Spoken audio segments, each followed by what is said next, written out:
Welcome back to the show. I have a really special episode for you today. Look, I'm kind of proud of some of my work, but I never say that I have a special episode for you today. In fact, this will be a special series of episodes called Pod Aloha. Pod Aloha was a podcast featuring Paul Strow, which was produced in 2018 through early 2020. Only 11 episodes were produced, and it eventually disappeared from the internet. If you happened to have caught it at the time, you know how lucky you are. These were very special conversations, and I'm really grateful to be able to revitalize it here today a little bit. It's part of a larger podcasting archiving project that I've been working on because it would be an absolute shame for some of this stuff to be lost to time. But ultimately, that has happened. There are podcasts that have been created in the last decade that simply are not available on the internet anymore. So I am working to archive these shows, make them available in perpetuity. I will tell you more about that later this year, but I just couldn't sit on this Pod Aloha series. They need to be shared. The concept was for Paul Strow just to chat with his friends about their shared history, and then us listeners could be a fly on the wall and listen. If you're unfamiliar with Paul Strow, he was born in Honolulu in 1943. His first custom board was a balsa board made by Tom Blake, if you can believe that. He is often credited as the first person to do a bottom turn in big surf. So big wave surfers were always trying to angle in diagonally because it was the most direct line to safety. But Strow got a board with a pulled in tail, which allowed him to take off straight, which is easier, and then bottom turn to project down the line, which was actually faster and a higher success rate path to the open wall than the guys who are trying to knife in on those big boards. He also created the Cheater 5, which of course was the predecessor to the Hang 5 and then the Hang 10. He won the Makaha International in 1959, the Peru International in 1963, Hawaii State titles in 1966, and then the Makaha again in 1969. He was ranked third in the Surfer Magazine Reader Poll Awards in 1963 and 1965. He was in The Endless Summer in 1966, and now he can add podcaster to his illustrious resume. His son-in-law, Kiernan McGuire, produced Pod Aloha, so I have a conversation with him about that series that I'm going to share with you today. It's also about Paul and why we're making Pod Aloha publicly available again.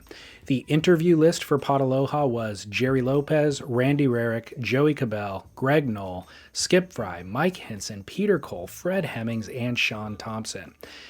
After this chat with Kiernan, I will play you the Skip Frye episode. Tomorrow, I'll drop the Greg Knoll episode, and then I'm going to follow that up with the Jerry Lopez episode.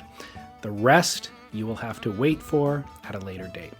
But before we get to Kiernan and then to Skip and Paul, I'd like to remind you that Surf Splendor is made possible with support from the Surfrider Foundation, Veyer Watches, and Real Water Sports. The ocean needs more friends, so please consider becoming a member of the Surfrider Foundation. You can do it at surfrider.org, and also you can set your monthly membership number, $5, $20, whatever you're comfortable with. But again, their work is only limited by the number of people involved and the resources available. So consider that at surfrider.org. Veyer Watches makes my watches. They make ocean-ready, waterproof, guaranteed timepieces. They also make the watches for the North Shore Lifeguard Association. I just saw that Kimmy Swimmy is now partnered with Veyer. She's wearing their watches. So they are as durable as they are stylish, and I will save you 15% by going through VeyerWatches.com/surfsplendor. And Real Water Sports for any and all of your water sport needs. They actually carry Roger Hines surfboards, and in fact, Paul Strow has a custom model with Roger Hines. So all of the dots are connected here today. I saw that Real just got a new drop of Roger Hines surfboards yesterday, so check all of that out at realwatersports.com. And without further ado, my name is David Scales for Surf Splendor, and I really hope that you enjoy my conversation about Pod Aloha with Kiernan McGuire. You got it.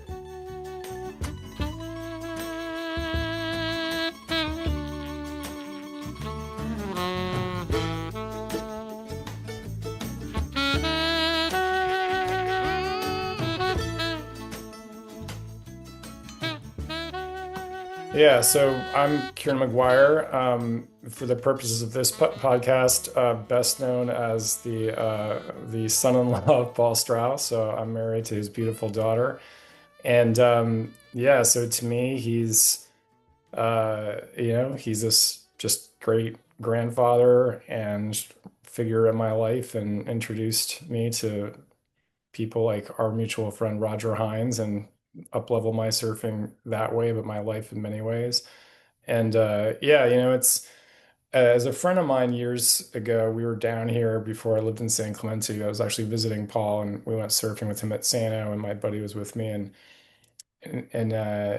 he remarked later, he's like, it's kind of weird you meet somebody who's this living legend. He's like, but he's just this nice, regular guy. Like, I don't even think about him as that. And actually, I think that's probably a pretty good description of Paul. I mean, everybody who knows him, just like he is the nicest guy. He's always got time for people. He's always got a smile and a story to tell. And I think, yeah, he's just an amazing guy. He's a walking spirit of aloha. And I think he channels a lot of that from Duke, who he spent a lot of time with. Um, I'm glad that you mentioned those things. As I've researched him over the years, and one thing that pops up is that he almost like shirked the limelight, even though he had all of this focus on him when he was young and when surfing was really, professional surfing and media attention was all like at its infancy. He was one of the guys. He was winning a contest and all that sort of thing. So I was curious to hear your take on what about him operates that way, or was he intentionally shirking the limelight, or was it just circumstance? He's just so modest.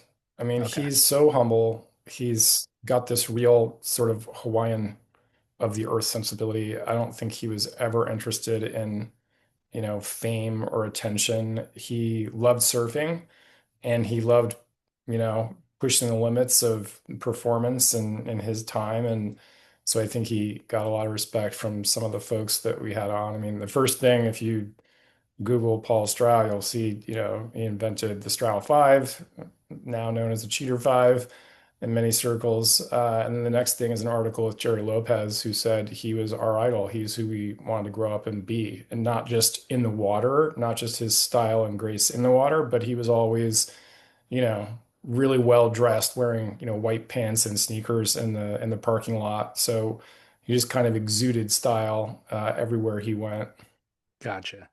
Well, for anybody who's unfamiliar with him and his relevance to the surf world, can you kind of pencil out his contributions to the surf world for us?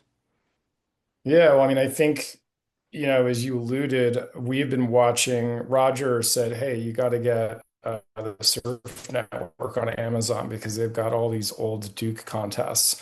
And it's crazy. You see like the 65, 67, 69. I can't remember exactly who's in all of them, but I mean, it's Skip Frye, it's Greg Knoll, it's Fred Hemming, Eddie Eichhausen won, and it seemed like his legend was just starting because Paul actually has a big interview, and they talk about Paul, the legendary gentleman surfer of Hawaii. Oh, and also there's this guy Eddie Aikau who's in it. So it's kind of funny to see that piece of history.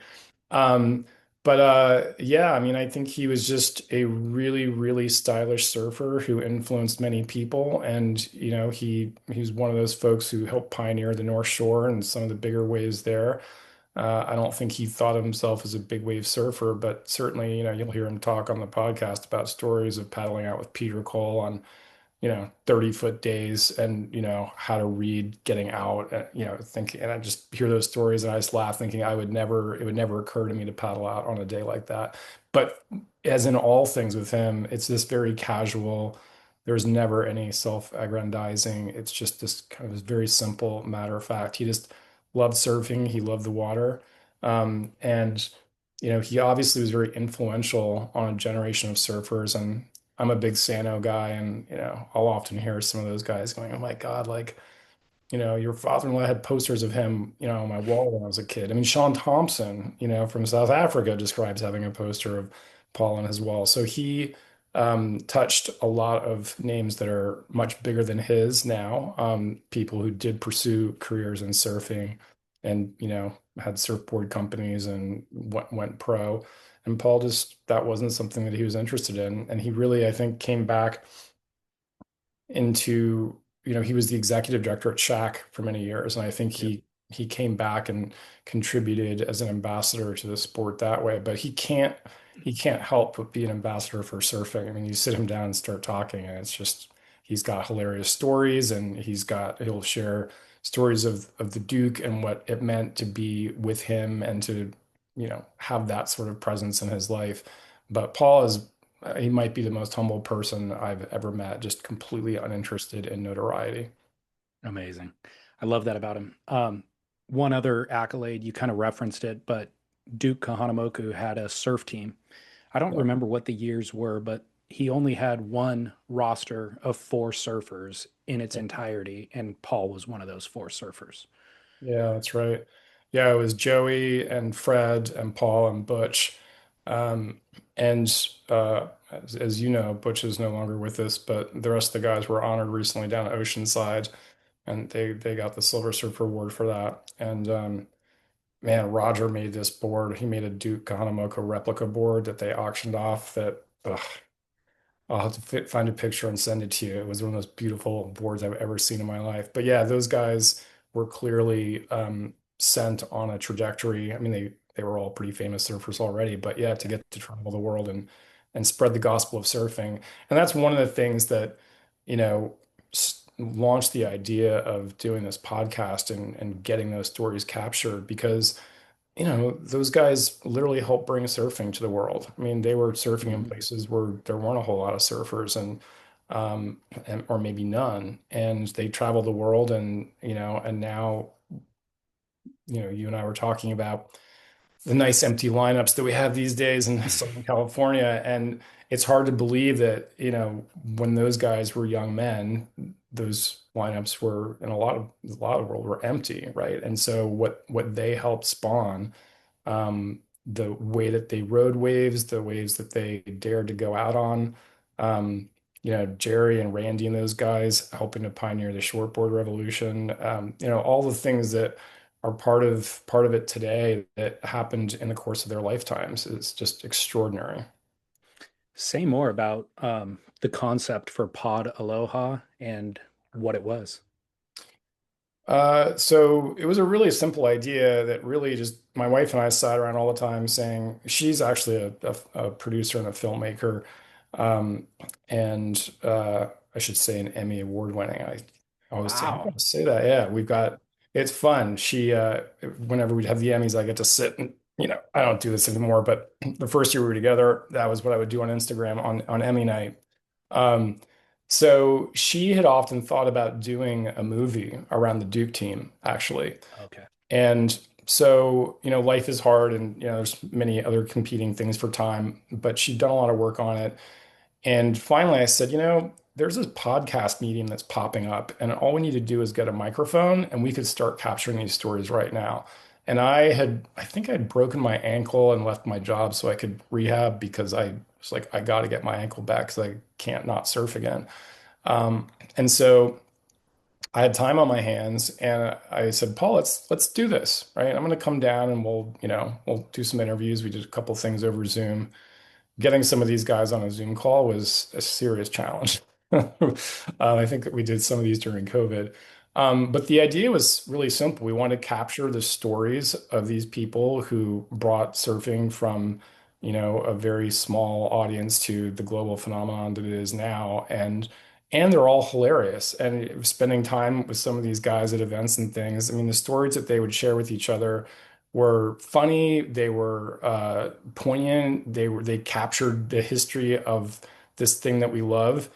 Um, I fell for Greg Knoll's description. We asked him, "What do you think? Is it a sport? Is it a pastime? How would you characterize it? Because you've done everything that you can in surfing." And he's like, "Oh man."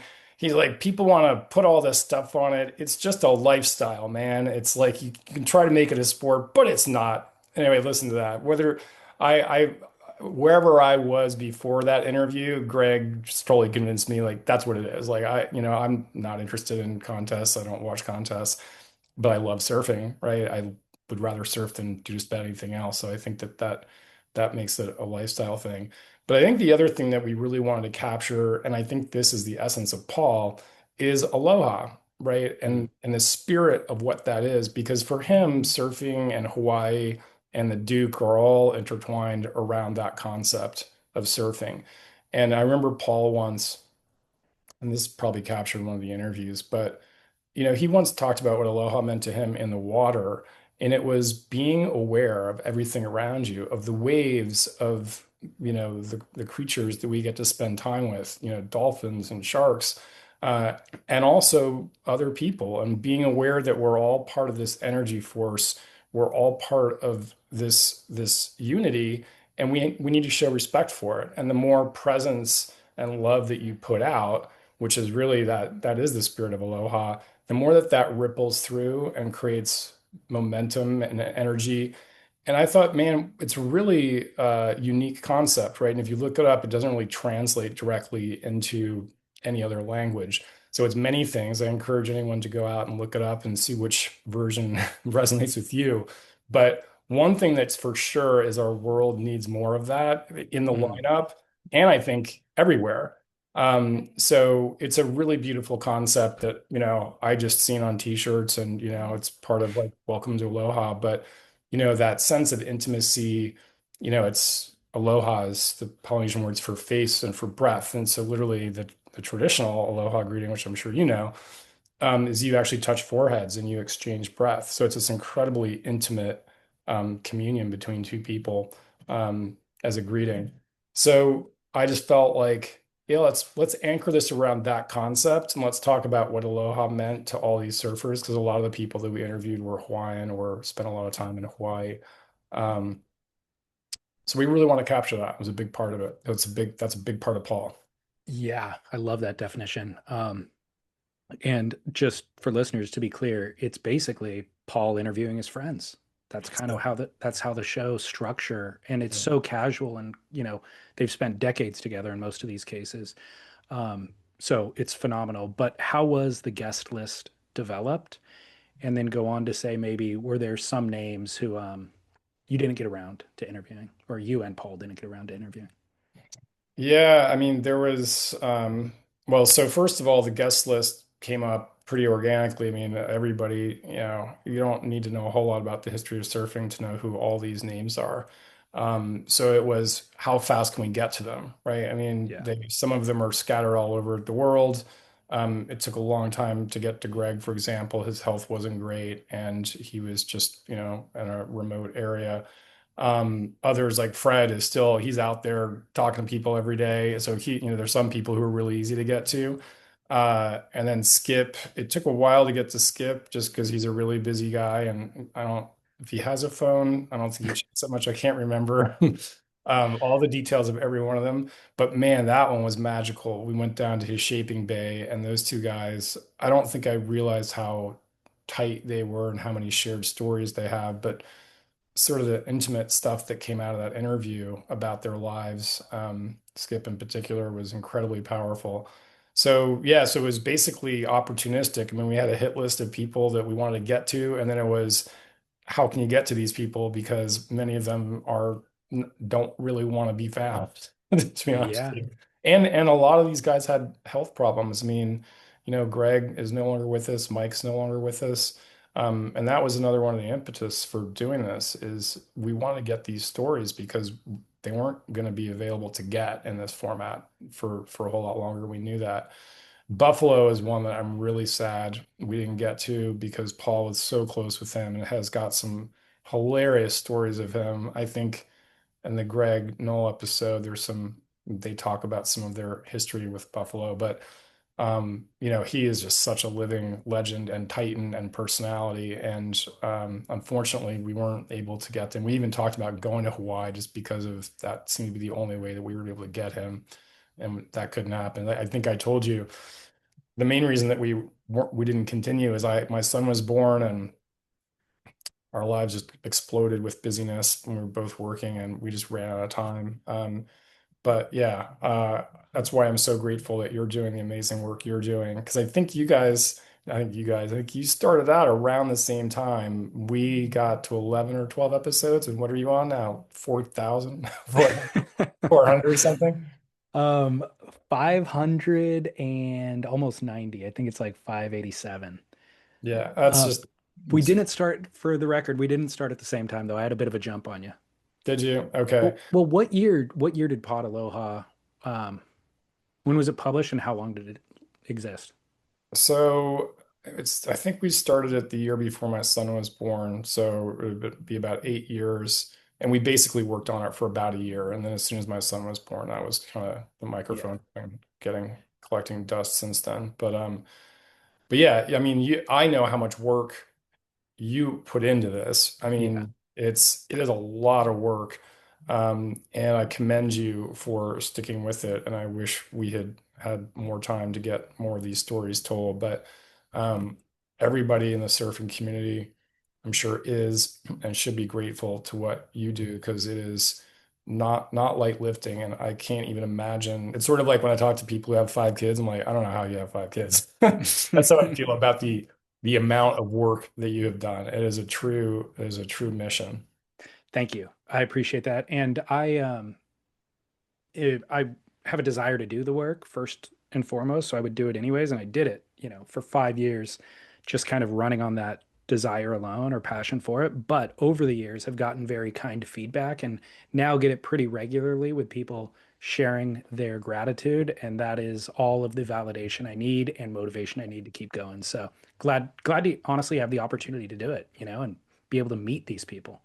Yeah, no, it is. I know that is great, but it doesn't also mean that it's not a lot of work, and that Sure. everybody Yeah. should appreciate that you're spending the time and energy. It's like the surf encyclopedia, you know. I mean, there's a couple in our world. You know, Paul was he never did a startup, but he was always like, I have this idea, for a surf business, and he was always talking to me because I was former CEO and started up a bunch of things, and I was like, man, the numbers just aren't there. I mean, there's Yeah. like 3 million of us, right? Like, well, I think that's the US and Hawaii, right? And then it's mostly concentrated in California and Hawaii, not to disrespect any other surfer from any other venue, but it's when you look at like there's 65 million runners, I think, and 55 million cyclists, and there's Right. like 3 million surfers. That's just not a lot. And I don't know what that means, if that means that, you got a soft top at Costco and you go like twice a year, like usually when it's pumping, right? That's like when those people come out like, oh, it's pumping. Let's go throw ourselves into circumstances that maybe we shouldn't be in. So if you think about, I just think about my ecosystem of Sano, and there's like 12 people or so that I know they're going to be there every dawn patrol every day. And then, there's plus or minus, or not plus or minus, but plus 5 or 50 more people that some of whom you see sporadically and some of whom you'll never see again.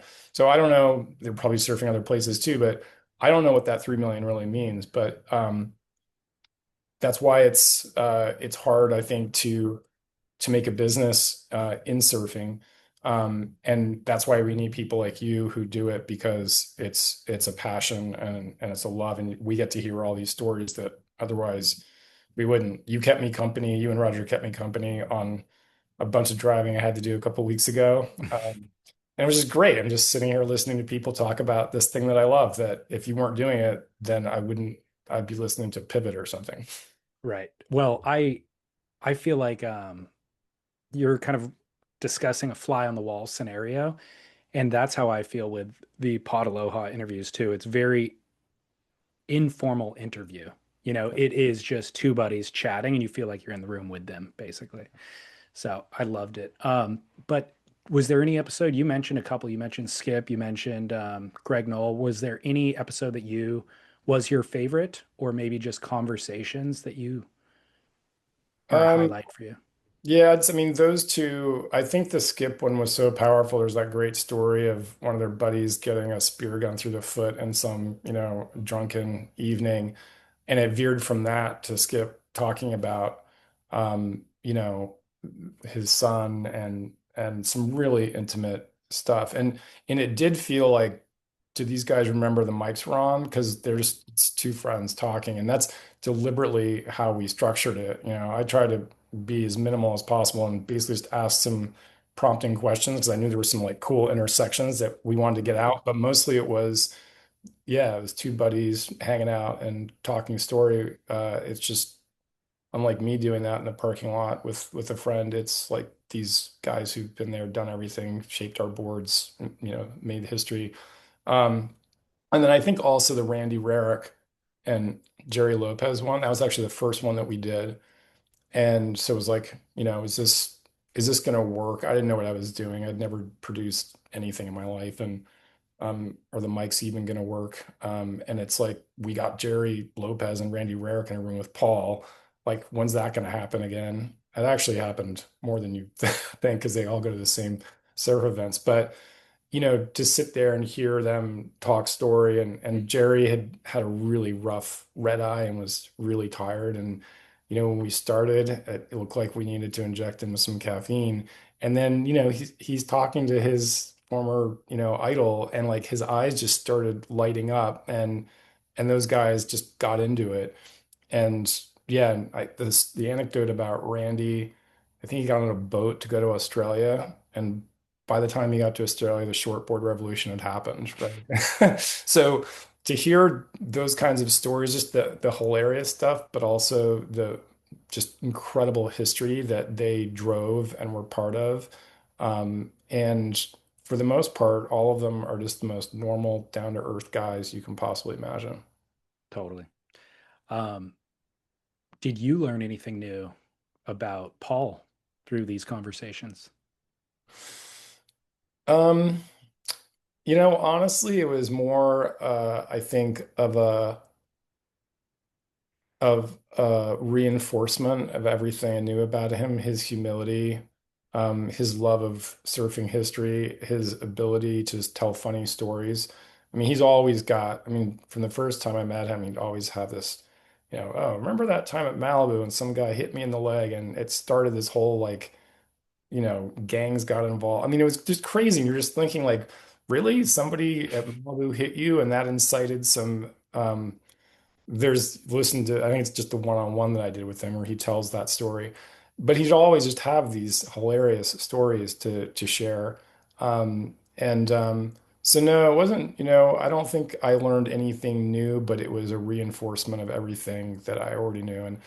And I think all these guys did it because they were stoked to hang out with Paul and have a chat. I don't know how hard it would be I mean, certainly none of them would have returned my call if they did have a phone, right? I mean, they Yeah. did this because it was an opportunity to talk with Paul, and it just quickly became a conversation between buddies, and there was not, this is not like Time Magazine interviewing you or something. Well, no. And you mentioned the importance to get it done at a certain time because guys were getting older and passing away. But also, a lot of them just haven't done interviews for the last decade or two. Skip Frye, Greg Knoll, from what I remember, I hadn't seen anything with him for the last decade or two. Peter Cole, you don't see anything from. So, yeah, Yeah, Paul, their willingness to do it was directly related to Paul's friendship. 100%. Yeah, Yeah, 100%. And I think also Jerry said something after the first one. He pulled me aside and said, "It's a good thing you're doing this. We need yeah, to capture these stories because we are losing these guys." And that definitely lit a mission, for me because Paul was in SoCal, I was living in the Bay Area at the time, and then trying to get, a calendar scheduled with these guys was just always challenging. So it required a lot of lifting to get the episodes that we got done. And I should give a shout out to Alex Bliss, uh, who did all of our sound engineering, one of Summer's relatives. Because if I'd had to learn that, that would have been another blocker, right? totally. Yeah, Do you do all your sound engineering? I do. Yeah, Yeah. Okay. I it's have. something that I could hand off, but I do the editing too, and I just feel like the edits are decisions that I have to make on my own. It'd be really difficult to train somebody up to speak in my voice or kind of convey Yeah. what I'm hoping to convey. Yeah. Well, good on you, man. Yeah. It might be obvious, and you might have already kind of said this much, but what is your goal with allowing me access to these interviews? Just to get the word out. You are, you're the media empire of surf podcasts, and so you've got the audience, and everyone who's heard these stories has the same, response, which is, oh wow. I had some guy walk up to me at Santa who I'd never met. I've been sitting there talking to a friend for like a half hour, and he said, "Hey, are you the guy who does Pot Aloha?" And I said, "Well, yeah, I do it with my father-in-law, Paul."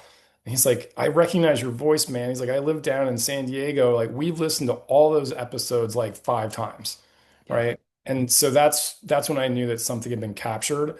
But when we just ran out of steam being able to do them, kind of ran out of steam of thinking about, okay, how can we really do what you've done, which is build a real big audience. So I'm just grateful that you see the value in these, as I fully expected that you would because of who you are and what you do.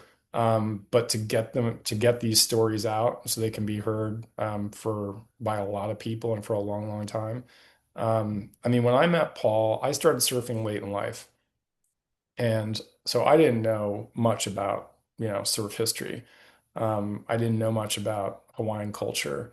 And so it was a real gift to spend time with him. And I've learned so much. And I'm still a terrible surfer. If anybody thinks Paul taught me how to surf, he's just like, "You're a good surfer." I'm like, "No, I'm not." Like, you're a good surfer. I mean, you surf with Paul at San Onofre when he was, 75, and he was still, it's hard to say there was a better surfer, more elegant surfer out there. But yeah, I mean, he's so modest. It was actually sort of frustrating where I thought, man, I've got like this living legend, and he's gonna give me some tips. And I'm gonna get better. No, Never. I said, "Hey, do you have any tips on getting the nose?" And he's like, "Yeah, just put your feet forward, just get up there." That was what I got. Um, so yeah, so I was lucky enough to get exposed to somebody who had this spirit, who taught me about aloha and about how to be in unity with the ocean. He taught me this thing which I actually did start doing, which is like I always ask the ocean for permission Mm. before I get in.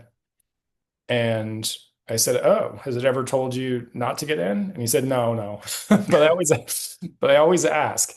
And it's strange. I had this encounter. I was at trails and I was walking down and we saw something big breach and splash and land, and we thought we knew what it was, but we're like, yeah, we're gonna paddle out. They're there.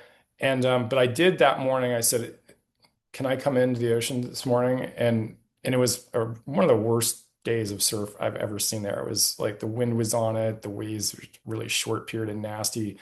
And I just had this sense that in fact the ocean did not want me there that day. And we were about 45 minutes into the session, and these kids came paddling in from outside, and we're like, "Oh, shark, shark!" And my buddy was paddling out, and I said, "Did you see anything?" He's like, "Oh yeah." He's like, "It was probably about a 10-footer." And I said, "Oh my God, like, how do you know?" And he's like, "Because I could see the dorsal. I was on an 8-foot egg." He's like, "I could see the dorsal at the top, and I saw the tail at the back. So you figure another couple of feet for the head, probably a 10-footer." And and again, we didn't paddle in, right? Because like, well, if you'd want to get any of us, we were all right there, and we didn't see it again. Yeah. So I still now, I always ask now, but I've never Yeah. not gotten in. Just like, Yeah. Yeah. Interesting. I'm going to implement that too. I like it. yeah. Um, Well, I asked why you wanted to share these with me, and what we haven't stated is they're not available on the internet any longer. Pod Aloha, you can't find it on any of the podcast apps. So we're going to make a few episodes available through Surf Splendor, and then kind of decide um, what to do with the rest, potentially release the rest as well. But I'm also working on an archive project, which is kind of archiving all of surf podcasting, and these will absolutely have a home there and be readily available in perpetuity from that point on. We just haven't gotten to the point of making that public yet. So that is to come, and they will live there, but we'll also parse some out through Surf Splendor. So the goal being, of course, the more the merrier. People guaranteed listeners, people want to hear these conversations. And so we're just glad to be able to make them available, basically. Yeah, well, thank you for that. And thank you for building this library of, I mean, just to add to your, your to-do list and your media empire. I mean, uh, seriously, thank you. No, It's of it's course. such it's such a service. I think I've fallen in love with this format. When I first heard of podcasts, I thought, who the hell's gonna want to listen to something in our age when you can see video on your phones and stuff? But um, you know, there is something so intimate about it, about the format, and we've seen how it's blown up. And Yeah. you've got an ex-comedian who's got more viewership than network news and stuff. It's incredible. When I started doing it, I never thought that the medium in general would become what it has. Yeah. So the fact that we've got you doing this for surfing is incredible, and the fact that you're thinking about ways you can make it even more valuable for the community is amazing. So aloha to you for that. You're welcome. And thanks. Yeah. Thanks for entrusting me with it. In closing, Paul, I think he's about 83 years old now. Do you want to give an update on Paul? And so people, yeah. Yeah, well, he's living with me right now. He's living with our family right now. His health is not great, which is why we'd hope that we'd be talking to you together today. So, thoughts and prayers are welcome, and hopefully we'll be able to get back to you soon, and you can actually talk to the famous guy, and you can Yeah. talk to him about this experience, because like I think you guys would have an amazing conversation, and I would love for him to share his own experiences about pulling all this together. But yeah, that's Okay. yeah. We'll keep tabs. We'll follow up. And I don't think that I've told you, but I actually have met him a few times Mhm. back when he was working with Shaq. We utilized their library space as a studio for a couple of years. So we were in there every single week. And Oh wow. yeah, and I had the opportunity to interact with him a handful of times through that. I don't know that he would even necessarily remember, but yeah, everything that you've said about him, gentlemanly, the aloha spirit, all of that stuff, I absolutely, yeah, can't overstate it, actually. He's That's exactly, amazing. yeah, Yeah, well, to have spent any time around him is to know that. But I'm glad that you got to experience it yourself, because it really is. There's a couple people that I've met in my life who they're channeling something else, yeah, I, that's a great way to put it. like Jerry is another one, right? Where, you know, I think a long, long time ago, I met a Buddhist monk. And I don't know if you've ever met a Buddhist monk, and what they radiate, it's something is just shining out of their eyes. And there's a couple people that I've met who are not Buddhist monks that have that. Jerry Lopez is one. Mm, And I think Paul, it's a different energy, but it's this quiet, humble presence and the true embodiment of, I think, the things that he thinks are important, and that's it's elemental in him. So it's made me a better person to know him, and a better yeah, surfer, right? Like I have given away since I met Paul, I've given away so many more waves. I have not let myself get upset with, people who snaked me. It's just like, hey man, it's like let's just put positive energy out here. I'm not going to say that I don't have days. I'm a salty person by nature. So, um, but I will say that he has tempered that in a lot of ways, especially in my relationship with the ocean and my respect for everything that's in it. great. Yeah, I agree with you. It being around him or Jerry, people like them, it does make you reassess your own values and your own the way that you're living your life. It's like I can shed so much of this nonsense and ego and stuff that I've just got going on and simplify it and just be more like him. So I Yeah. feel it too. Yeah. One thing that I'd love to share with you on this front, and it might have come up, part of this might have come up on one of the episodes, but Jerry's got this long relationship with yoga, right? And he Yeah. talked about he's surfing and yoga have both been his paths. And every time I've had a chance to be around Jerry, I've asked him about that. He's like, I'm not sure if it's the same path or two different paths. And for years, I would ask him, whenever I saw him, have you figured it out yet? It was always no. And I saw him, I don't know, it was probably a year or two ago. And I said, Jerry, have you figured it out yet? And he's like, I have. It's the same path. He said it's getting to that same moment of presence, And he said, but actually, I've also decided that surfing is sort of the cheating way to get there because it takes a lot more. Yoga is a lot harder. You got to really concentrate. Surfing, it almost comes to you, right? I mean, if you're on a good day, that mindfulness, that being in the moment for those handful of seconds, you get to be riding the wave. You get catapulted into that flow state space, Yeah, way better than, I can't. I muddle my way through meditation sometimes, and I do practice yoga mostly for flexibility. But to get to that space, any other way but surfing is a lot more work. Absolutely. Yeah. Fascinating. Well, again, can't say thank you enough. And yeah, excited to be able to share this stuff with everybody. And Paul's legacy grows through it. So Thank you. Thank you so much for everything you do for us. Really appreciate you. you are very welcome. Thanks. Cheers.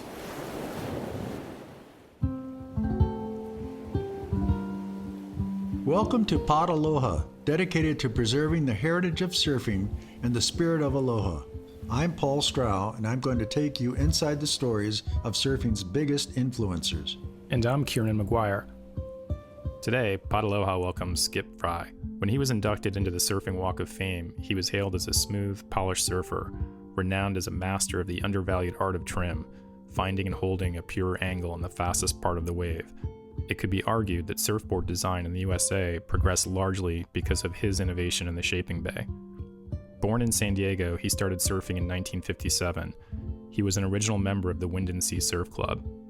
By the mid-60s, he'd become one of California's top competitors and had started shaping with G&S. Today, Skip's boards are highly coveted works of art and function.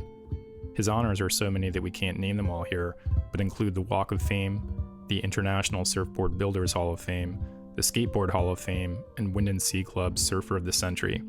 He still paddles out every chance he can, and as you were about to hear, his stoke is palpable.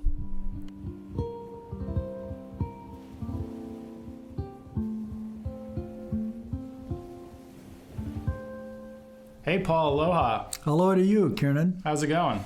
Great. It's pretty exciting to be in the chapel, huh? It is. Gosh, you have to define chapel for everyone listening in, though, because it has a very special background. Well, it sure does. It's And Skip story. Frye's shaping room. Yes, and it is. that's who our special guest is today. Aloha, Skip. aloha, everybody out there. We're so psyched to have you here. Yeah, I'm so excited, too, to be with you, Skip, and to Yeah, me too. celebrate, our relationship and our friendship, and also, to be able to share a little bit of an insight about what surfing means to both of us. Yeah. Well, 60 years of surfing right now. Gosh, that's so great. I don't know exactly what the day was. I know my first coast trip was Memorial Day, and that was before the highway and everything. That was back, 58. So it was through all the coast towns, through, Oceanside, Carlsbad, Encinitas, all the way up, 2 hours or something to get to San Onofre. Yes. And that was before the state park. The gate was locked. Yeah. So, oh man, all the way back to Cardiff. Really? And you could stay on the beach at Cardiff there. You could just put your sleeping bag down and stay there. I couldn't because my parents weren't going to let me spend the night, so I had to be back home that night. But that was my first coast trip, and that was Memorial Day of 58. So I know I started, I think it was April, I don't have a set date, but I think it was April of 58 when I caught my first wave. So plus I'll turn 77, so it's all kind of, sevens are my number, so I got all kind. I want to go surf. I know. Well, I'm not going to cut this short, okay? Because we got too much to go over. Yeah. Hopefully we'll ride a wave together soon. No, it'll okay? happen. Today is not the day. Yeah, absolutely.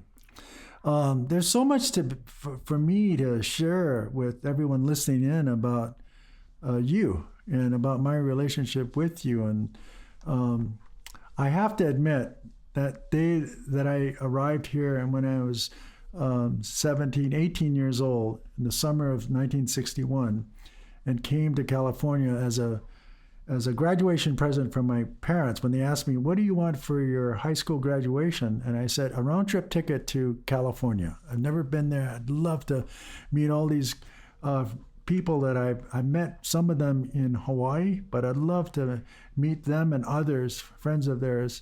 And I had the opportunity to come here and spend a little time in San Diego at the invitation of Mike Henson, staying with him in his trailer, and having the opportunity to meet with you.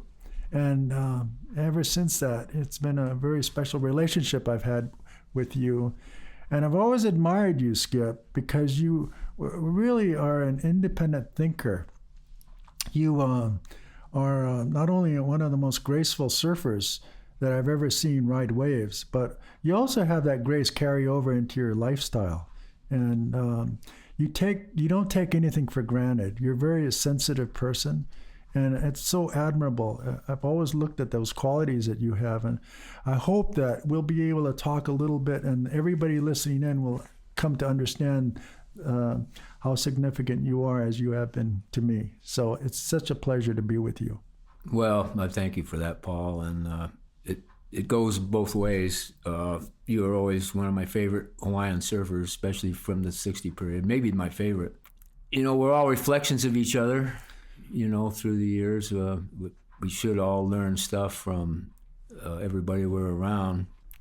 I've had a lot of good mentors that I really looked up to, like we talked about Phil Edwards earlier when we were talking, and yes, and then hanging around Henson too.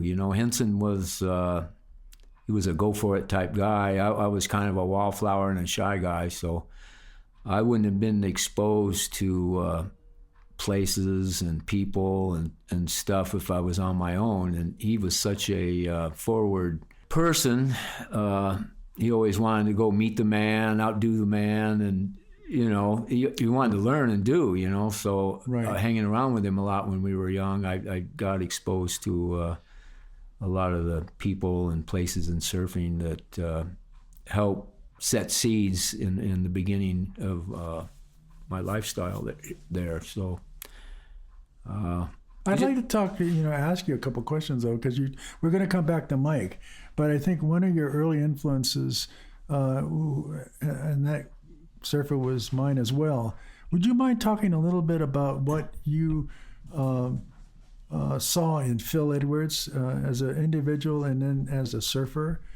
I think just the way he went through the water, the way he surfed was just beautiful. It really was something to behold. One thing I never forget is watching the film, that were taken of him. Bud Brown particularly took a lot of shots of Phil surfing at Makaha. Mm-hmm. But the thing that really stood out, to me was his bottom turn right going left, at Trestles and a couple of other places that I saw on film. And I used to, when I finally got it on YouTube, I could take that segment that was Phil surfing. I can't remember where it was, but it was a California break where he'd take off, and then all of a sudden he'd be going right, but he'd make a bottom turn, and then how he'd shove the board out and then bend his knees and then redistribute his weight to the back foot, and then come around and use the board coming around on the weight of the board to balance out his turn, and then immediately step up real quick, from the stern of the board halfway up his board, and then walk casually to the nose, and then send the board out walking back to the tail of the board, and then immediately carve this huge turn back into the whitewater. Yeah. It was just mesmerizing. He did have some big moves, but and he probably was one of the best backside surfers that I've ever seen. Yeah. He almost was better backside than he was frontside, I agree. So I don't know. He's just something that Henson and I both really were taken by the way he surfed, the way he built boards too. He kind of referred to his boards as he wanted to make a board like a javelin. They were all sleek and streamlined, and usually had a little length on them. And one of the few guys at that time that did the whole board. At one point, he shaped, sanded, glassed. He did board from start to finish, which to me is pretty amazing. Not too many people do that these days. No, it's just too much work. I just wound up shaping. I've done a little bit of everything, but shaping is where I've really found my place. But yeah, Edwards, he had kind of, I think a lot of the guys, especially like you, had a bob and weave style of surfing, you know. Mm-hmm. If I picture it to sports, maybe like Muhammad Ali, you know. But there was a lot of people. I always liked the smooth guys. I mean, actually, my first real hero was Dewey Weber when I was a kid, and he was mine too. And it was I was very impressionable about, you know, it was just the quick, the spectacular. You know, he had red trunks. He was kind of actually rode for Dewey. Henson actually shaped for him in like 60, 61. First time I went to the islands, I took a Dewey Weber board with me. Actually, that's what happened. I got stuck in the South Bay waiting for the board to get done, and I spent all my money partying. And so when I got on the plane, Dewey took all the money I had to pay for the board. And so the three of us, I think there was three or four of us on the same flight. It was Ricky Hatch, Harold Iggy, a friend of mine, Tony Schwartz, and myself. Henson thought we were bringing the care package, and we didn't. We had change between all four. Well, you know, Iggy, he was going home, so that was no problem with him. Right. But the other three of us, we had less than $1 change between. We were going to Hawaii, so what, you know? Yeah. But it was homeless in Hawaii. What year was that, Skip? That was 61. 1961. That was the year. That was September of 61. You know. Until Thanksgiving. All kinds of adventures there. You were talking about the Blah James incident. Blah James was I guess he was Samoan. I don't know what he was. You know, we were hungry. You know, it was a couple days in, and we didn't have any. And we were sitting there outside. There was a little surfboard shop just inland from Ala Moana, a couple blocks, and Donald shaped there, and they built boards there, and we were sitting around the outside of the place, and Blah was eating a big bucket of fried rice, you know, what was halfway done. Hey, Holly, you want some? So my first introduction to Blah is he handed me some he handed me some food, you know, and that was my first introduction. Another thing about Blah, he had a ponytail, and in those days, nobody had long hair. I mean, it was all pretty short hair, and to see a guy with a ponytail was like, whoa. Yeah. You know, it just wasn't. You know, now you see it all over, but then. Another thing I remember about Blah, I think it was his right hand, he had a knuckle that stood up about an inch high. You know, he was supposed to be a karate guy or martial arts, so you just looked at that and went, uh-oh, he must have been busting bricks or something. I don't know. But, so anyhow, the infamous story, there was a party one night, and we were in the surf shop, and we were actually staying, there were some apartments just right across, really narrow little alley, and there were some abandoned apartments, and we were that's where we were staying, being the homeless in Hawaii, you know. Yeah. Anyhow, everybody was drinking and all that, and for some reason, Blah got an attitude and something, and he got in a mood, and he wanted to start fighting.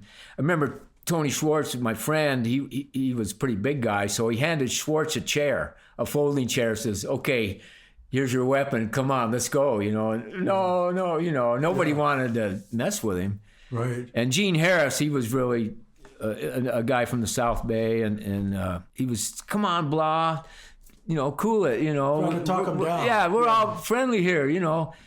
And then I remember Blah cocked a hand spear, you know, with the rubber and everything. He cocked it and pointed it down at him. I don't know if he purposely let it go or it slipped out of his hands because we were all pretty out of it. But anyhow, it got fired and went through the toes of Gene Harris, and it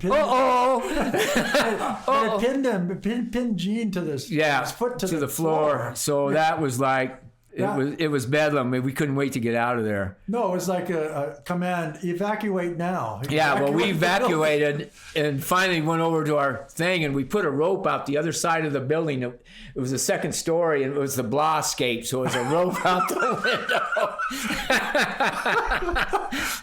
The Blah escape, you know. How to get out of the building without using the front door. Yeah, so anyhow, you know, Blah came here, and he lived here for a while in San Diego, and Well, he was a martial artist, black belt martial artist, and So there's some other stories when he came here. I worked at DeFalco's, which was a supermarket. I was a bag boy, and Blah would show up every Friday, paycheck time, and hey, Skippy, how's it? So I'd, shove out little funds for, I guess it was payback for the fried rice. I don't know, but he knew where I was, but here's the thing too. Butch Van Archdale, who I'm talking about, who's really a good friend, and he'd fight a lot, So there used to be this gang or a club in Point Loma called the Quigs, and somehow there was a party or something, and there was a guy named Pringle, and him and Butch got in a fight. Now I don't know how the fight went. Butch might have got hammered, but anyhow, they knew I was really a close friend with Butch, so they called up my mom and said, we're going to get Skip, cussing up my mom, and we're going after. Well, Blah found out, and Blah had a semi-automatic weapon. And I remember there used to be a bar next to PB Pier, was called Maynard's, and somehow they were drinking there, and Blah went down under the pier and showed the guys, this thing works. But anyhow, Blah, when this happened, Blah found out. And so he pieced together the thing and went and sat out in front of Pringle's house, and Pringle never came home. So I don't know what the end of the story was, but... Fortunately for him, I guess. Yeah, so Blah was... I'd say he was, for the most part, a friend to me personally. Yeah. I mean, giving me that rice in the beginning, and I mean, the story could be like Bob was a bad guy and don't ever mess with him, but there was a good side to the guy, at least as far as I'm concerned, because he stood up for me in that instance. And first time I ever met him, gave me some fried rice, which was really good. Yeah. In fact, another thing, a little sidebar to eating and because we were eating coconuts for a while, whatever we could do. And that's why my introduction to the plate lunch. Whenever we made money, the Hawaii plate lunch, we go to the little, that was like the best meal ever. Well, the best meal ever when we were there was Buddy Boy's birthday. And the birthday there is like just the luau supreme, So, I mean, it was more food than I've ever seen in my life.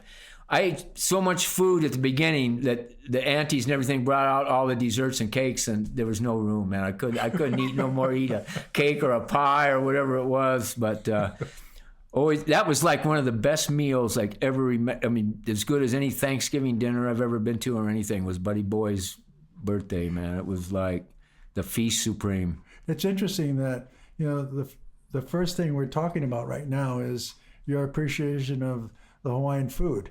Oh yeah, as big opposed time. to the Hawaiian Still to this day, I try to, my diet's a little more lean these days because when you get older, you're trying to. Right. But the plate lunch, like the teriyaki beef, 2 scoops of rice and macaroni salad. That's still a favorite, man. I won't pass it up if I get a chance. But I've got to ask you, the question about, as a surfer coming to Hawaii and your first experience about the waves. I know you saw the pictures, the Bud Brown films and the other photographers who took pictures in Surfer Magazine. I mean, what did it mean to you when you finally got to Hawaii? Whether it was a South Shore experience or the North Shore experience. Yeah, well, it was South Shore experience because we went, in that time of the year. That's all I was thinking about. I wasn't thinking of Waimea or Sunset or anything. I was just thinking Ala Moana, and that's where the main spot we surfed, Yeah, it was. In fact, my first good-sized day there, I took off and it was so hollow. I went down and went, whoa! I came around the corner on my knees and then up and over the falls. I wasn't ready for the speed and, the whole thing of it. But in fact, another thing that happened there when I was there, that was quite an experience. I got a staph infection in my knee. I got a little cut, and then it got infected, and I didn't, I just kind of. And then my knee blew up, and then oh my God, I was going, better go to the hospital. So I called my folks, and I was in the hospital. In fact, they put me in isolation. I remember Butch came in, and he had the full doctor. It was Dr. Butch, Oh God. But it was So, and then they sent me more money so I could live out my time. So as soon as I got out of the hospital, Makaha was up, Yes. So we went there, and they had all my money and everything. It was in the car, and went out surfing, came back, no mas. The money was gone. So another funny story about that, I'm listening to the Makaha Sons of Nihao. Yes. And they have a song in there about, no matter if you lock your door, the boys will still score. I laughed so hard when I heard that. It was like the exact thing that happened to me when, and that was way back in '61. But when I heard that song, I was laughing so hard, man. I mean, I should have been crying, but I don't know. It just, Oh gosh. Yeah, it was really funny. Tell me about the wave at Makaha. I never, Makaha was, I don't know, I probably never got it on a really good day. It was fun, the shore break, which, launches you a little bit, but I don't have any real vivid memories of Makaha. Mostly it was Ala Moana. That I don't even remember that day when I surfed. I don't remember that day, so it must, I don't know. It was maybe too big, or I don't really have memories of it. The memory of that first trip was mainly Ala Moana. And a little bit of Queens. I remember Nuiva, he was 12 years old. I remember that. Just a little Hawaiian kid, just like ripping. And I remember BK, because he was like the king of Queens at that time. That's right. know. Yeah. And but what were you riding? Do you remember what? yeah, it was like a riding? 9.8, just a square tail, Dewey Weber square tail. In fact, I sold it to Buddy Boy. Buddy Boy bought that board right before I left. No kidding. Or I sold it because I was broke. I don't remember. But that wave at Ala Moana was a special wave. Yeah, it was it's really good. Well, I remember just seeing pictures of it. There's a picture of Alan Gomes, like, Yes, that was a famous one. yeah, Oh, my and God. that was like the ultimate wave. I mean, so Yes, it was. always, that was Yep. indelible indent in the mind, and so But it had its own culture there, All the different spots in Hawaii they all have their own little spot culture, and the people that congregate there and surf there, it becomes second nature to them. But Ala Moana had a bigger than life identity. yeah. And so when you get out in the lineup, I mean, all surfers would acknowledge this. When you paddle out to an area that you don't normally go to, Yeah. you have to break the ice, and you're in a new environment. And so obviously you're going to be stared down a lot, because you're not familiar. Well, face. you always got to respect wherever you go, especially with the whole history of Hawaii. I can see why they're working for sovereignty and everything, but the Hawaii people had their thing, and then the world comes in and they start building all the hotels and encroaching on their thing, and people come in and try to take over. And no, that doesn't cut it, man. You had this beautiful lifestyle, and so I can see why there's some animosity that through the years that has been there, because it's a place to go, and people don't respect. You always got to, wherever you go, you got to respect the people and their place. That's so true. And you're visiting, and so you don't come in and take over. You come in and graciously, sit there and wait for your turn. Yes. And I found if you act that way, then they will give you your turn. Absolutely. Go, brah. Yeah. But if you come in and just rip around and take every wave like half the kids do anywhere, it's not. It doesn't sit good. That's a big lesson for everybody to learn. Yeah. There's a pecking order wherever you go. Yeah. And rightfully so. But if you do wait for your turn, Yeah. eventually you're going to be invited Yeah, in. Yeah.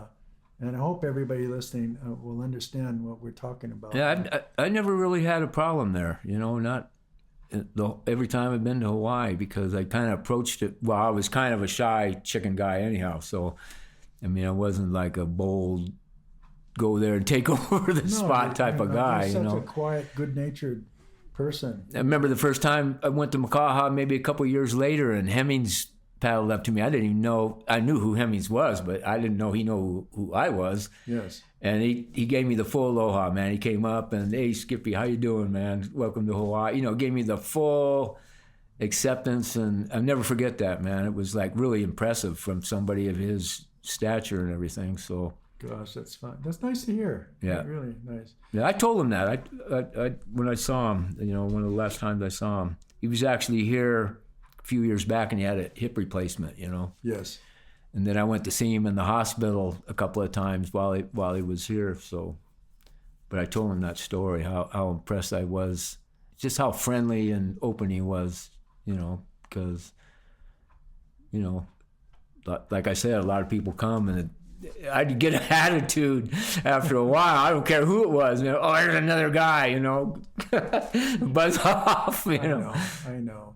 Well, you ultimately have to wait your turn. Yeah, and that turn will come. Yeah. No, you got to share. That's part of the aloha thing, sharing. Sure. And, but I got to talk to you too about something that, I've been hoping that I would have a chance to in depth. Your boards that you have created, that you created a legacy for yourself in terms of people respecting your workmanship, your craftsmanship, and you've become known as a person that was so interested in the glide, being able to stand in one spot on your board, becoming a minimalist in terms of using the surfboard to your advantage, but particularly to just let the wave push you along and let the board find its own sweet spot. And you've gone into such depth with this too. Yeah. I've always been, trim has been kind of the essence of what I really like. I mean, I like turns and the nose ride once in a while, but really the trim and how a board goes through the water and how aqua dynamic it is. Mm-hmm. I think it's just my love of surfing has driven me to a point in my shaping, had a lot of good people to look up to, Henson in the beginning and, Sure. and Edwards and Donald, and there's a lot of people, even Midget Farley, the way he put rails on a board. I remember when he was working at Gordon Smith, he had a board and just had the rail bands on, but that was it. He left it at that. Maybe that's as far as he got that day, but Really? I just looked at it and went, wow. Yeah. I was just like, man, that just stuck in my mind. So, like I said, we're just reflections of a lot of the people around us, Of course. So the trim people, Dora was like a master of the forward trim, Mm-hmm. Not so much nose riding, but he'd get up in that first third of the board and he would maneuver from up there. Yes. Well, they call it the Mickey Mambo, Yeah, right. But it's funny because he even spent some time in Cuba with the Latin music, Yeah.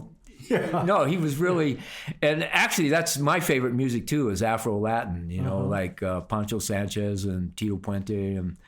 And so I really relate to Mickey in that vein. But a lot of the people that really trimmed up boards, there's a picture right there on the wall of Blackie Maciena. It was Phil Edwards' favorite picture. I know. And a hot curl trimming across right slide. Yep. Oh, that picture in Bud Brown's movie, man. I mean, that was a curl. That was a hot curl. Yes, it And you talk about a hot curl, and he was just like whistling through that thing, just arched back and just whistling through it. Yeah, the perfect pose too. Yeah. Oh, it was like ultimate. Yeah. Well, right there it says Phil Edwards says it's his favorite frame. So I don't know. Always being slotted. I think that's what the big board. When I got into the big board, the big board's always been there. Henson made 11-foot guns in the 60s and stuff, so not over 11, but between 10 and 11. So that feel always stuck with me, And then we went through the shortboard era, and then as longboarding came back in the 80s, and then Downing and Velzy made those two big blanks, the 11.3 and the 12.3. That was like Opened the door, didn't it? That was like I've never been so stoked or so enthused about boards and board shaping and just the feel of boards is when I started on the 11-foot board, the first one, the 11s and 12s. I did 3 years. That's all I did. I didn't even ride anything under that. Just the feeling and the glide. I think you get tighter to a wave with a big board. If you have a perfect wave, you get tighter with a big board than you do a short board. Because a short board, you'll outmaneuver yourself. Mm-hmm. With a long board, you just get in the slot, and if it's in the slot, it's gonna it'll, and it's got the glide and everything. It's gonna be right there. It's gonna be right in the spot. You're not gonna outmaneuver yourself. But it takes I think, a greater finesse to ride a bigger board than a short board. Yeah, a lot of people can't do it. I don't know. It's just something that I learned when I was young, and then getting back into it, I really worked with it, and I don't know. I just really became fascinated with it. Like I said, for shaping and having a period where I was most enthused about anything was the first 3 years in the 90s when that's all I did is 11 and 12s. Mm-hmm. So Skip, could you go back yesterday? You were telling us a little bit about what inspired that period where you started getting into the longer boards. Well, the blanks that Downing and Velzy made, they made the blanks. So that once there was actually a guy connected in the business with us that was a bigger guy, and he put his name on the list and got the first one. It was just a standard square tail, soft square tail, and he let me use it during the week. He worked it, and then so that week I got the first day I rode it was too small, so I couldn't really get the run on it. And then I went to Sunset Cliffs the next 2 days and just freaked out. I was going all the way to the beach. I was going through 2 breaks at once. I was covering ground that I've never covered, or I haven't covered in 30 or 40 years or whatever. Probably never covered because, I'd had more experience at this point in time. So then he came to get the board, and I sat around all bummed out all weekend.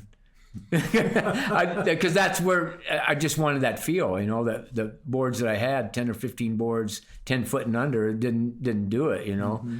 So then that was this was the 15th and 16th of March, and then the 20th of March was the first day of spring, or the equinox.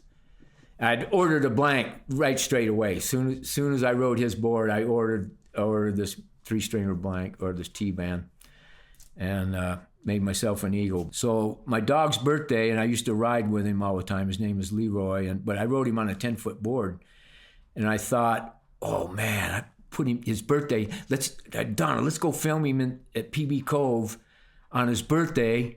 The equinox is 1:20 in the afternoon, and it'll be such a cruise, on this 11-foot board compared to the 10-foot board, So we took him out there, and we're cruising around. I looked, and it was like 1:20. That was the equinox.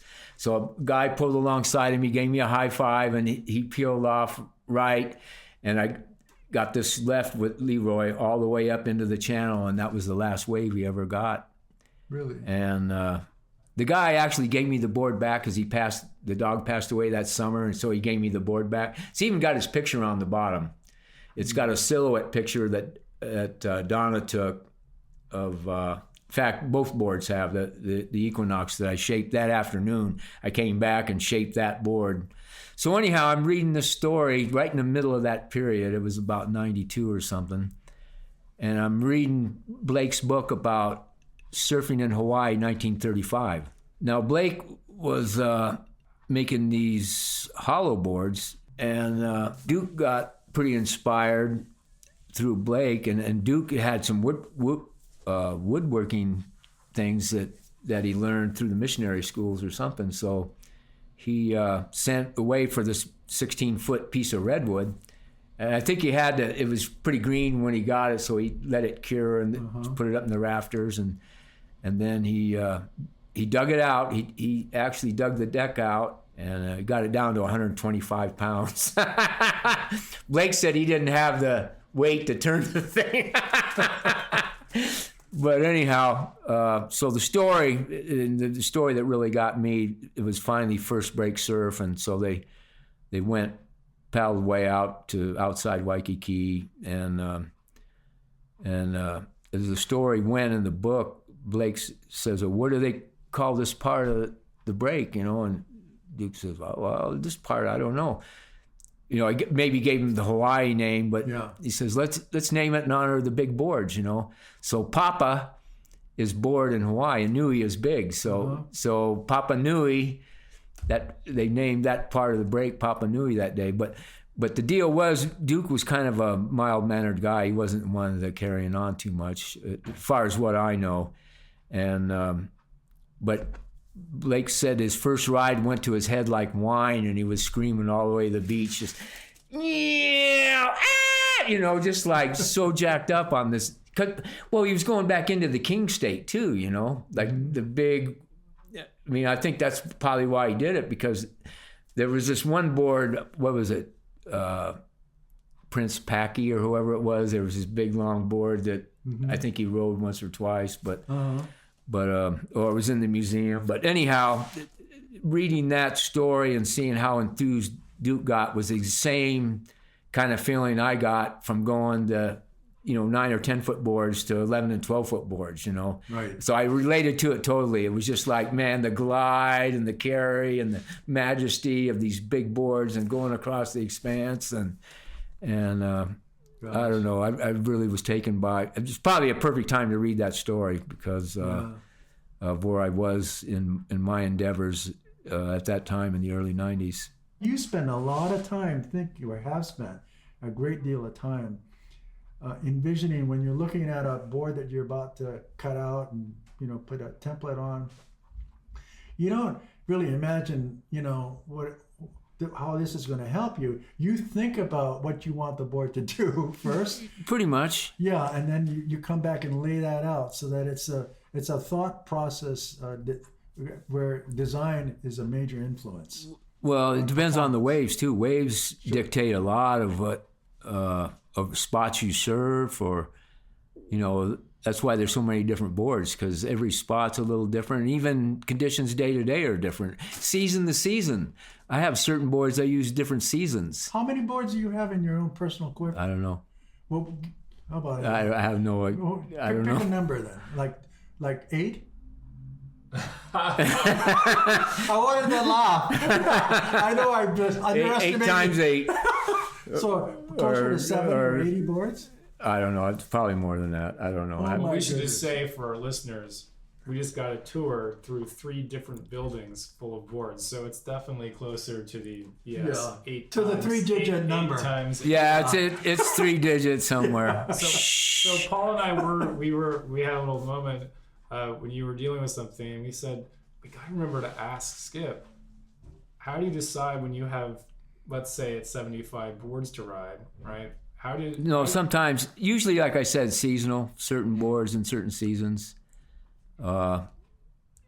It actually does get difficult sometimes, but I'm always got new stuff in the works, you know, especially the last few years, like every month or two, I've always got something that's ready. You know, I've got 2 boards over there that are ready right now or will be ready. So then I've got other boards I could stop right now shaping with all the stuff I've got and all the interest I have in fin design and what fins go with what.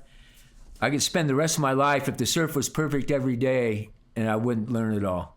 You know, I couldn't cover all. Luckily, I've got 3 or 4 people that are close to me that help me out quite a bit, especially with the fin thing, which I think fins are 50% of the board at least, as far as how a board goes through the water, how it functions, how it turns, you know, the drag. I've been minimalizing fin size for forever. I mean, I'm getting smaller.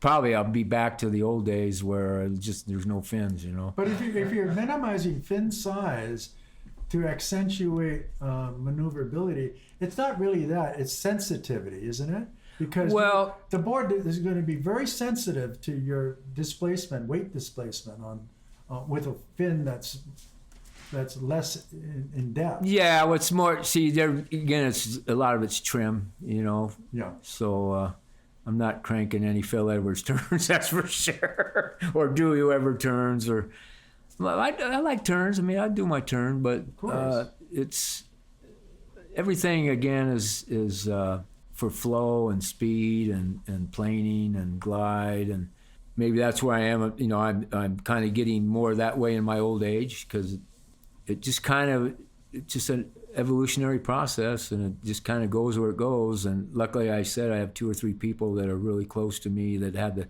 same boards that I have, and so we bounce off each other all the time. Mm-hmm. And we trade boards all the time, you know, like right in the middle of a surf. Well, let me feel that. What do you got?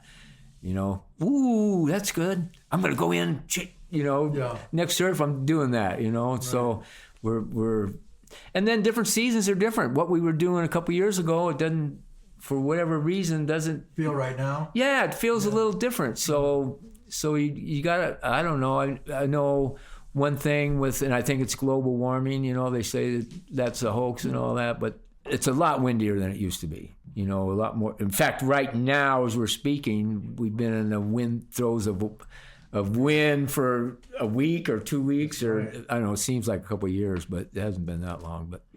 But if you were to define like the ultimate quiver, you know, for people listening in, like we all evolve through our own personal experience in terms of what works, mm-hmm. you know, and is it length? Is it width? Is it tail? Is it hydrodynamic? You know, yeah, it's all shape that. And all. But when you boil it down, and if you had the luxury of money is no object, and you could buy what you want to cover the majority of conditions that you're going to be surfing in, no matter where you live.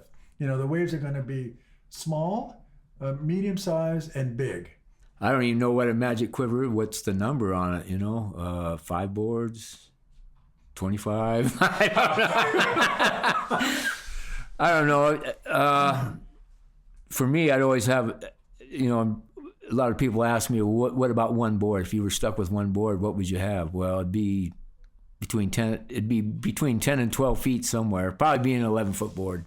Uh-huh. You know. And what design elements would you feel well, I don't know. To incorporate? Well, that's a hard one too. You know, I make this board called the Eagle, which is a whitish pintail, and I'd probably make more of those than, especially in the longer lengths. Okay, let's start with the tail then. Why pintail as opposed to square tail? Oh, a lot of it has to do with your turning curve. You know, you got curve in the tail, and of course you can get that with a square tail or a pintail, but it's just a matter of feel, really. I mean, it's when you try to boil it down to what it does or what it doesn't, it's really a matter of feel. I think that's why you have so many different shapes, and people just get, it's because it's really so in other words, what you're saying is that in order to reduce the ideal shape down to the pintail, you have to experience everything else, including the pintail, to make a rational decision, right? Well, see, like the Fitzsimmons too, which is a wide. I do a lot of wide block boards. You know, Fitzsimmons, the tips are 10 inches. 10-inch block. You know, and that kind of goes back into time because you know the old boards. You know, the planks and all that. They had wide blocks on them. Mm-hmm. And I think what did Carl Ekstrom told me that Simmons said nothing under a 10-inch block. And by block, you're defining the tail block, exactly. Just the tail block, the width of the tail block. Okay, right on the end of the. So when I made the Fitzsimmons, I went right to Simmons minimum. I went to 10-inch tail block. That's a wide tail block, really. Yeah, no, well, I've made them even wider. I got a new thing called the nozzle, which I blew up a fish, Derek Hine fish, and it's got an 11-inch block. Wow. And it's all concave, no V, nothing. It's wide and it's all concave. You know, a fish has a concave tail, and all of my boards have a concave center. Now, I use the concave center. It's kind of a yin-yang thing because I use a fairing in the rail. Yes. And especially in the front portion, I use belly because I just think that feeds through the water better because you're spreading out all the weird undulations and the chop and whatever. No wave is just perfectly glass unless you're in the bay or something. Exactly. Then you haven't got a wave, you know. But so I always liked that. That came from what I learned from boards because back in the longboard era, rails were pretty much it. I mean, there wasn't too much different shapes. I mean, rails were thin rails, thick rail. I know right at the end we were trying to get release, so we went down the knife rails that were so knifey they'd cut you if they ever hit you in the shin, you know. Right. But what happened is they penetrated too much into the wave, mm-hmm. so they dug too much. Mm-hmm.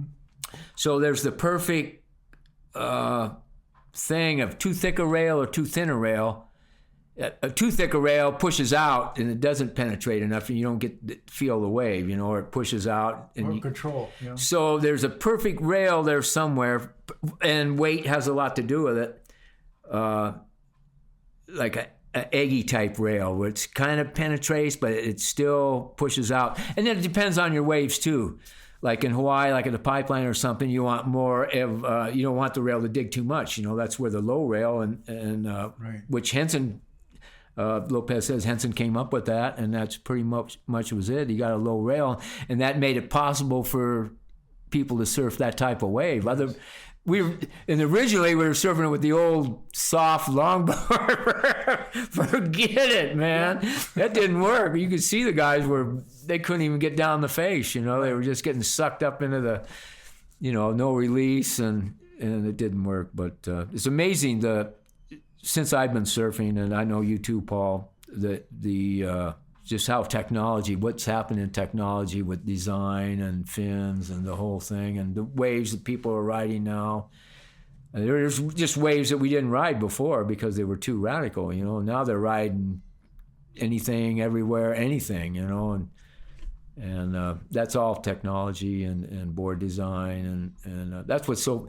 I think that's what's kept me so enthusiastic about still wanting to surf and stuff, is being able to create different designs and always tweak it and improvise, and because I always want to get out there. Oh, I got a couple new boards now. I want to get out there and glide it all out. Yeah, absolutely.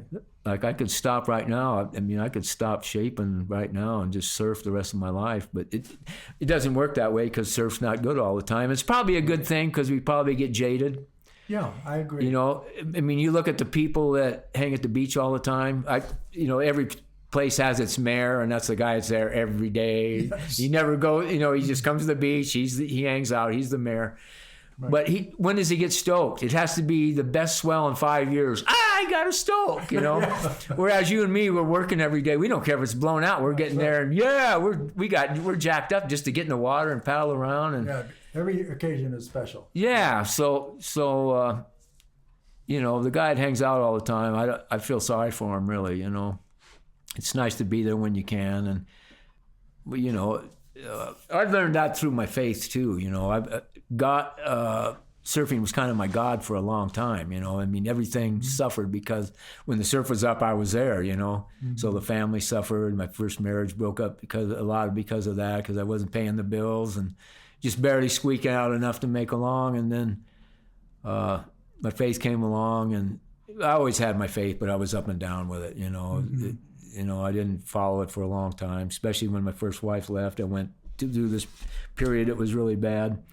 But I found that there's a priority in things, God first, family second. And when I started working on those priorities, the time that I did go surfing, God blessed it. He really blessed it. Right. Otherwise, when I'm there all the time and I'm trying to do it on my own, it wasn't being blessed as, I'd had nice days and stuff, but it wasn't being blessed the way I think in my older life when my faith was really intact, which has been about the last 25 years, where I really got down and got with it and wanted to make the rest of my life count, Yes. Because I was over 50 at the time. I was in France when I had this awakening, my kids were all messed up because of the divorce, and they went down the tubes with me, because I went, I was bars and drugs and all that stuff, I just lost it. I got away from my faith, and that was a mess, But I just took this walk down the beach in France and cried out to God, man. I want the rest of it to count, I want my kids to be right. I want to be a good role model as far as who I am as a surfer. I wasn't satisfied with that because I'd led a lot of people down the wrong path, as far as my extracurricular activities, and so I just came back a different person, and then from then on, it's been great, man. It's been better and better. I have my moments, I'm not perfect, I ask my wife, she'll tell you. I have my moods and stuff, but it's a lot better, once I got the Lord in my life and everything, and got the priorities set straight, and everything else was blessed, man. So Skip, going back a second, talking about your desire to be a role model, something that a lot of our listeners might not know about is your environmental work. And could you talk a little bit about what you've been doing on that front and why it's important to you, and maybe share some of that perspective with our listeners? Well, my wife really had a lot to do with stimulating me. I mean, when I started getting sick in the ocean, she started following through and read up on it and stuff. She even did a class where the sewer plant. She took a sewer plant maintenance, whatever they did. She took the whole course on it. Really? Just to learn about it. So then she got some legislation passed.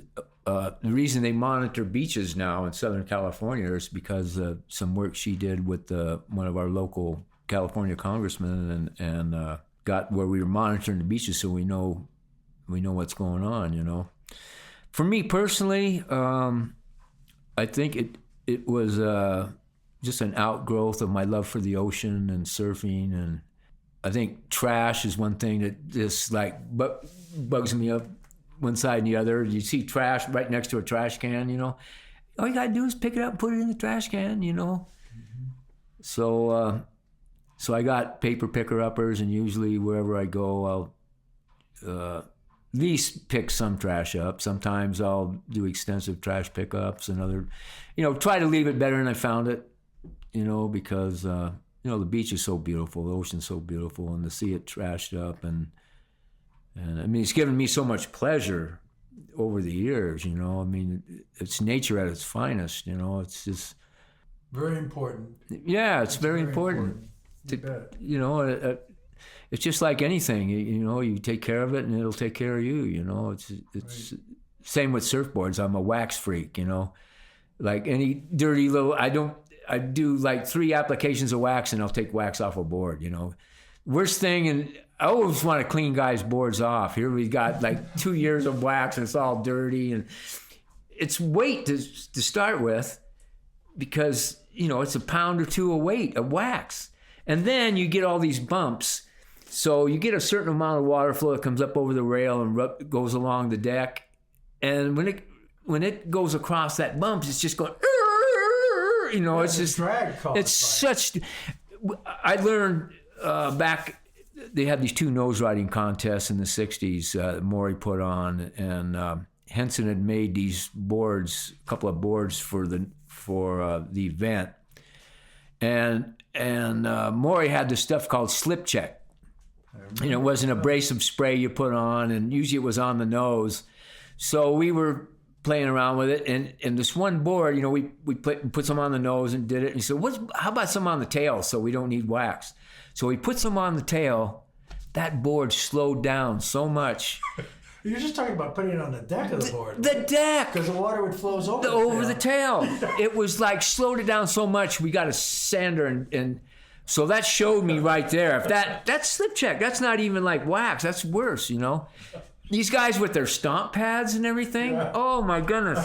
I mean, come on, dude. I mean, look at your board. Watch the water flow over it, you know. So anyhow, I've always been, one of my mottos is keep it clean, and that's everything. Keep your beach clean, keep your board clean. If you keep the cleaner you keep your board, the better it's going to operate and work, you know, because it's drag. And whenever you take wax off a board and clean it up real good, that first surf is just like, whoa, man, where you been, you know? Plus, just the physical appearance makes it. The physical appearance, everything. Better. It makes me exactly. Feel better, you know. Amen. Yeah. Amen, Brother Stroud. when Paul came to visit us up in NorCal, I had to strip all my boards because he takes such good care of his boards. I thought I had to throw out half my fins. I'm ashamed of my equipment around Paul. Well, it makes a difference. You know, it makes so much difference. It's just, it's unbelievable how much difference it makes. You know, I've done it so many times that it just became part of your personal culture. Yeah. Hey Skip, can I read a quote to you? It's a quote by you, but it goes like this: Ponce de Leon sailed the ocean in search of the fountain of youth, when all he had to do was jump over the side of his ship. What does that mean to you? Well, that the ocean is a very, you know, our bodies, how much of our bodies is made up of water to start with, you know. Mm-hmm. So, and I think one thing that drove it home was a documentary called Surfing for Life, and it was about all the old folks, you know, mm-hmm. like 70 years up, like 80, 90. Yeah. And they interviewed all these people like Woody Brown and the gal that used to surf Frye and and Lauren Harrison, and all these people had you could see life in them, man. You could see the twinkle in their eye. I mean, I was just so jacked up looking at all these people. I went, man, that's because they've been around the ocean and they never got out of it, and the ocean there's just a life that comes from. I think you got to stay active for one thing, whether it's the ocean. I think the ocean has a special medicinal value to it. Well, I know the salt water has a drawing power where it draws, like you take a hot, like a Epsom salt bath and all that, because it draws the ocean's the same thing. Yeah, maybe you have to have warm ocean, like Hawaii or something, works a little better. But I don't know. It's just it's just something I thought about, man. All he had to do is go surfing or jump over the side because it was right there, But it's a redeeming philosophy to have. I think if all people thought that way, those that have the luxury of going in the ocean, not living inland too far, I mean... don't listen to this if you don't surf. Well,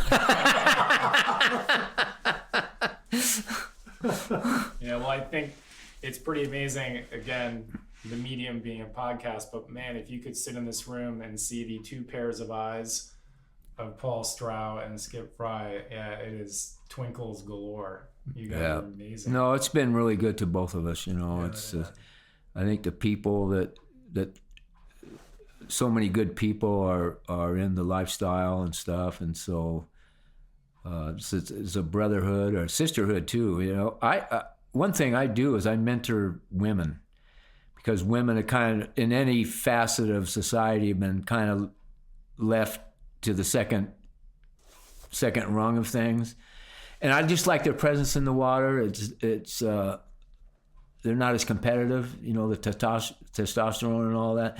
That's like a thing like competition, I mean, as far as surfing, the competitive format and all that, I don't care for it at all at this point. I mean, it's helped me through who I am today, because I've spent a couple different eras competing, but at this point I don't like it at all, because I think that's kind of the makeup of surfing. When you go out in the water, everybody's trying to, especially the younger guys, they're trying to win the heat, and that's not, to me, it's the best times because anyhow, at the end of a competitive thing, the only guy that's stoked is the guy that won, Mm-hmm.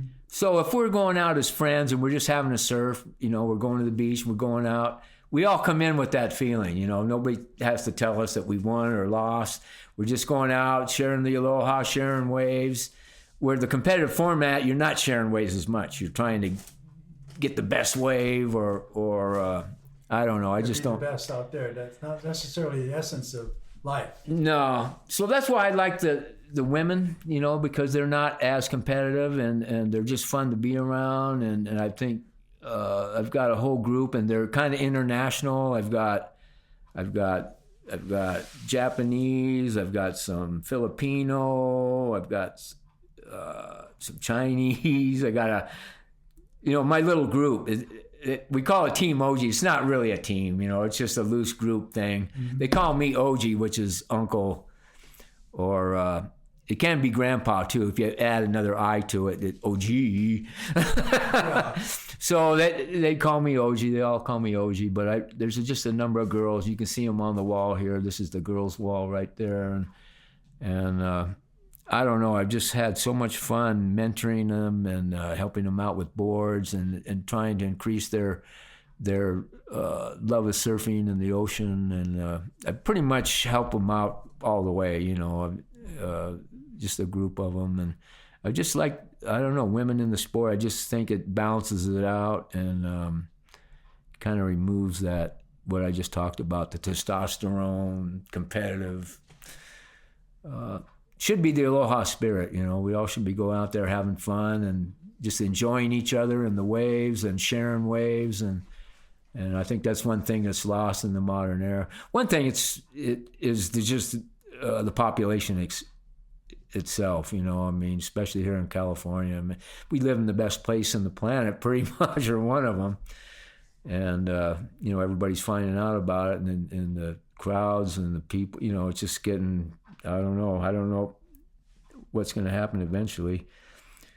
Come on, Slater, with the wave pools. That's my dream. They make the wave pools, and then all those competitive people can go and they do the wave pool, and then we can have our ocean back. You know. But you know, you just mentioned the Aloha spirit, you know, and that's something that's very dear to my heart. Yeah. You know, I mean, well, you understand it so much more being where you come from in your culture and the giving, you know, the real essence of Hawaii and people that really have that spirit, and the original essence of real Hawaii was always giving, you know. It was always like, hey, you need some, you know. I mean, it just was like, and that's a spiritual principle too. And I've learned that through my spiritual side is the giving. If you have a spirit of giving, it comes back. Yeah, but you can't grow without giving. No, that's it. If you shut it off, if you're greedy and hold on to it, you shut the flow off. Right. Because, you know, the word, you know, in Hawaiian, broken up, is a combination of two words. It's alo and ha. And ha, you know, stands for... It does, but it stands for the breath of life. Okay. And it goes back to when the old greeting, you didn't say aloha. You know, it was taught to me that spirit is shared, and the way you share that spirit is when you see someone, a friend, you usually go up to them in the old days, and you would grab them by the shoulder. You know, each person would grab the other by the shoulder, and you would come to rest your forehead on their forehead, and your There's eyes a Hawaiian guy right. in the canyon that does that. He showed me that. Anytime he comes up to me, he comes up and we put our foreheads right together. And yeah, and then in the process, you know, you actually expel the breath of your life and exchange it with the other person. Oh, wow. So you're expelling your breath, and you're actually breathing in theirs. And so now you're communicating on the highest level, you know, that you could. And that was an essence of what Hawaiiana stood for as far as where I was raised. And that's the true meaning of aloha. And so when you use the word aloha, you know, spirit or aloha, it embodies that, you know, figuratively in the word, but spiritually as well. You know? And so it's a very deep meaning. And I just wish, and it will come to pass, you know, when you're sitting out there in the ocean waiting for the set to come. And, you know, everyone has a right to experience that pleasure of what the waves do on a personal level. And it's nothing better than to see a guy pull out with a big smile on his face. Yeah. Men or women, you know. Yeah. Well, Skip, it's been an amazing honor to get to sit here with you, and thanks for joining Pataloha. And Paul and I are signing off from the chapel with the OG. And thank you for spending so much time with us. Oh, it's my pleasure, and just to reflect on this wonderful lifestyle and sport, and as Paul ended it there with the aloha, you know, the roots of the sport are Polynesian and Hawaiian, and it's one thing I put on all of my boards. I put Hei Nalu on every board I make. And it's a roots thing, you know, and a lot of people, what's that mean? And then I have to tell them it's a roots thing, and that's, you know, Hei used to slide, and Nalu is the ocean swell, and that's where the sport came from. So it's kind of a learning, you know, it's my part and my respect for where the sport came from, and I just put that little saying on every board I make. So well, it's a wonderful tribute, you know, to you know, for embodying that, and for every new customer of yours, to have that go with the board, imbued in that board for their pleasure, you know, and enjoyment. And so thank you for your sincerity for what you do. Well, it's my love of the sport, you know, or the art. I don't know, sport. It's a sport, but it's an art form. It's a lifestyle and art form more than anything. And I don't know, it's been very good to me, and I have no regrets from going that way. I know my parents weren't really too enthusiastic about my choice, but it just worked out for me, you know. And I think anybody should follow their passion, whatever it is, and because that's where you're gonna succeed, you know. And that's where it boils down to in life, you know, contributing to someone else's happiness. Yeah. Yeah. Thank you for contributing to mine, Skip. Oh, yeah. Both ways on that. I mean, both ways. Thank you, Skip.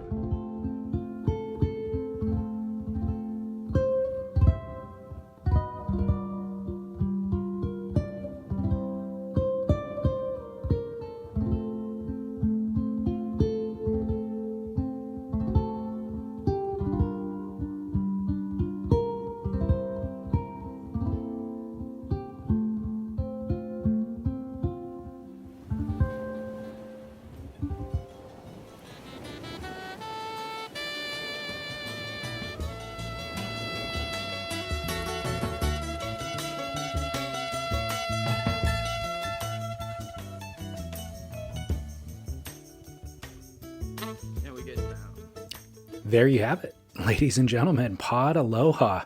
Skip Frye and Paul Strow with an assist by Kieran McGuire. Thank you very much for making these available to the Surf Splendor audience, Pod Aloha team. The Skip Frye episode originally aired as, I think, episode number 6 of Pod Aloha, but I wanted to lead with it here today just because, I don't know, Skip's a name that comes up often on Surf Splendor and the various podcasts that I've done, so I thought that he was front of mind for me. And I ride one of his boards, actually, so there's that too. But like I said, early in the show, we're going to follow up with the Greg Knoll episode after this, and then shortly thereafter, a Jerry Lopez episode of Pod Aloha. How great is Paul Strow? I cannot get enough. And in fact, one of the episodes of Pod Aloha was Kieran McGuire interviewing Paul Strow. So we will eventually make that available as well. So thank you, team. Much love. Very much appreciate it. Listeners, if you want the entire archive of Pod Aloha, you'll have to wait a little bit, but let me know. And I'm eager to share that with you. So we will definitely make that available eventually. And thank you for all of your support. Go to surfsplendorpodcast.com to see our entire archive of past episodes, our other shows that we produce. And you can also consider becoming a member, supporting our work for $5 a month. That is honestly the foundation of the business. Over the years, advertising ebbs and flows, but those $5 monthly contributions are foundational for the business and allow us to plan and to ensure that these episodes are preserved for perpetuity. So thank you very much. surfsplendorpodcast.com. You can also now follow us on YouTube, where we're publishing episodes, the visuals of episodes, and of course on social media, where we advertise everything at Surf Splendor. Thank you so much. I'll be back soon with that Greg Knoll episode of Pod Aloha. But until then, my name is David Scales for Surf Splendor, reminding you to get back into the ocean, share some waves, and shred on.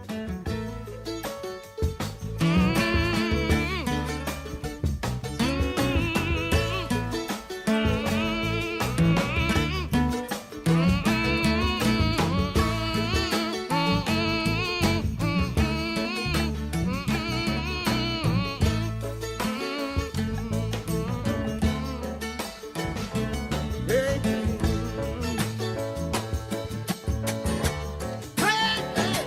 all right.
keep on sailing, baby.